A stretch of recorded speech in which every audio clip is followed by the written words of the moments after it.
Hi everyone and welcome back to my channel.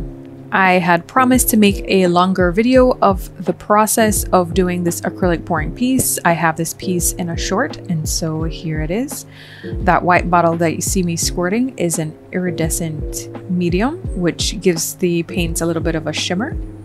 And as I'm mixing the colors, which is 3/4 cups of pouring medium to 2 or 3 squirts of paint, especially like what I'm doing here with the black paint, I'm adding them in layers in that peach cup.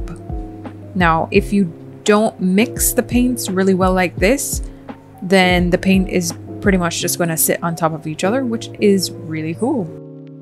So I'm sure you've noticed by now, I really enjoy doing paintings of flowers, of people, especially women. And I really enjoy acrylic pouring paintings, and that's because they're very therapeutic. There's just nothing more fascinating or freeing than pouring paint on a canvas. So in the coming days, I will be talking to a friend of mine's mom, who is a psychologist, because she reached out to me to talk about how art can be therapeutic or help with mental health, and I absolutely agree with that. I mean, there's some times where doing my art actually burns me out more than I already am, but these are some of the pieces that I like to do if I am burnt out. I still want to tap into my creativity. I still want to tap into whatever is stressing me out and work through it. But I also don't want to put that type of pressure on myself. So it allows me to express myself and be creative without having to use the technicality that you would if you were doing a portrait or something more detailed.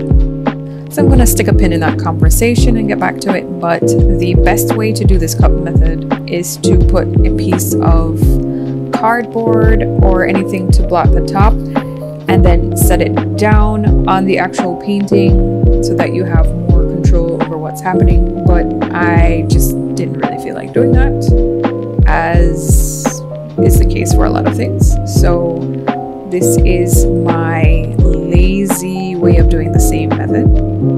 Didn't come out that much differently. So I'm still happy with the results.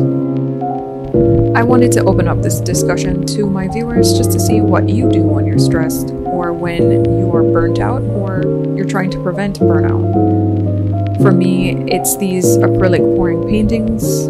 As I mentioned before, sometimes I just need to get out the house and maybe have a bite to eat elsewhere, or just see somewhere else other than my house. Another thing I love to do is to lift weights until I'm too sore to lift anything else. At that point, I'm too sore to think about what's been bothering me. And I guess I worked that out while I was working out. So I think it's very effective. This is basically how this painting dried, and I hope you like it. I like it the way it is, and so I won't be painting over this one like I had planned for the other pouring videos that I did. This piece has all the elements that I love, which is sky, sea, clouds, you name it. I love these colors, I love these textures, so I hope you do too. Thank you for watching. Please subscribe and follow for more.